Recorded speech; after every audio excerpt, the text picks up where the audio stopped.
యేసుని వార్తను చాటగా పయనము చేస్తూ, యేసుని వార్తను చాటగా పయనము చేస్తూ ఉన్మాదుల చేతులలో బలి అయిపోయావు. మత ఉన్మాదుల చేతులలో బలి అయిపోయావు.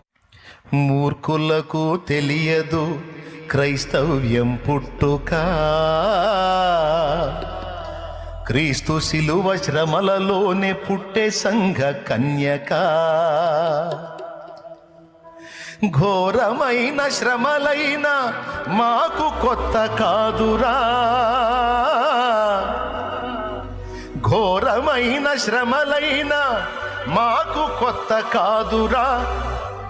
ఒక మనిషిని చంపితే 1000 మంది లేచురా, ఒక జ్యోతిని ఆర్పి